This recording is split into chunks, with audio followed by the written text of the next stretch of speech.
Assalamualaikum warahmatullahi wabarakatuh. Kami dari kelompok 10 yang beranggotakan saya sendiri, Safa Fadla Widya Putri, Saya Nihayatul Isibada, dan Sabina Khaila. Di sini kami akan berbagi tutorial tentang penginputan data di SPSS.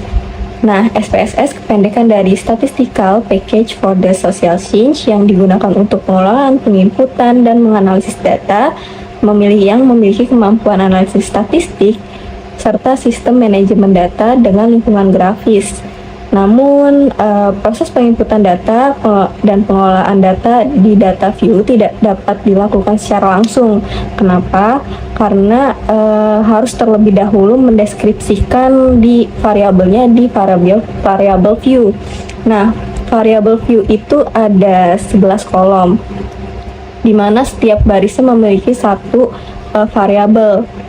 Nah, di antaranya yaitu nama yang berfungsi untuk memberikan nama pada variabel. Namun SPSS tidak bisa membaca spasi. Jadi kalau misalkan ada dua kata, misal nih jenis kelamin, itu tidak bisa dispasi, tapi digabung saja kata per kata.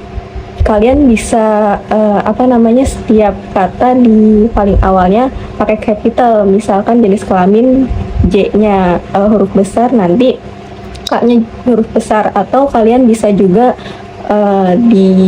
disingkat aja jadi JK gitu. Kemudian tipe data ini misalkan pada data view kita ingin memasukkan angka. Misal data view-nya itu tentang tinggi badan. Kalau misalkan pengennya angka berarti numerik. Kalau misalkan hanya nama berarti string, karena string itu buat kalimat. Kemudian yang lainnya. Terus ada width. Width itu menentukan lebar atau banyaknya karakter serta angka. Kemudian desimal menentukan jumlah karakter di belakang koma dalam satu variabel. Kemudian label untuk memberikan sebuah tanda atau label pada satu variabel. Label tidak berpengaruh pada proses penginputan data, tapi dia berpengaruh banget sama kalau misalkan kita mau bikin diagram.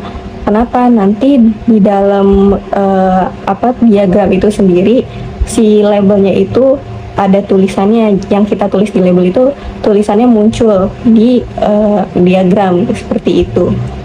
Namun di label juga bisa dispasi, misalkan kayak tadi jenis kelamin kan di nama nggak bisa dispasi ya. Nah, dia itu bisa dispasi. Kenapa? Karena yaitu tadi di dalam diagram itu dia nanti akan muncul tulisannya seperti itu. Selanjutnya, kemudian ada value. Value berfungsi untuk mengandikan sebuah nilai yang bertipe string, huruf atau kalimat menjadi sebuah nilai yang bertipe numerik agar dapat dilakukan penggolongan data. Misalnya jenis kelamin laki-laki dan perempuan. Cara pengolahan datanya mudah. Pada variabel view, klik value, kemudian ketik angka 1 di kolom value dengan label laki-laki, klik KDD. Kemudian ketik value dengan ketik angka berbeda, misalnya angka 2 dengan label perempuan, lalu klik KDD. Jadi pada data view bagian jenis kelamin, kita tinggal ketik angka 1 atau 2. Maka secara otomatis angka berubah menjadi sebuah kata atau kalimat. Pusing berfungsi untuk menjelaskan tentang data yang hilang atau tidak ada isinya. Seperti responden yang belum punya nama, maka datanya missing. Kolom berfungsi mengatur lebar kolom pada data view. Semakin besar nilainya, maka semakin lebar kolom yang ada di data view. Alien berfungsi mengatur posisi rata tulisan dari sebuah variabel di data view. Left kiri, right kanan atau center. Measure berfungsi menentukan skala data dari sebuah variabel. Measure sangat berpengaruh pada pendeskripsian variabel nantinya yang akan digunakan untuk pengolahan data. 13 ada rule. Tidak usah diubah, tapi tetap diinput. Selanjutnya mengisi data view dari variabel yang sudah dibuat. Kalian dapat copy paste dari Excel ke SPSS seperti nomor, nama, tinggi badan dan berat badan. Kemudian untuk jenis kelamin dan status perkawinan cukup dengan angka yang sudah ditentukan dan diinput. Selesai analisis data, lalu save dengan nama yang kalian inginkan. Kurang lebihnya, mohon maaf. Terima kasih sudah belajar bareng kita. Wassalamualaikum warahmatullahi wabarakatuh.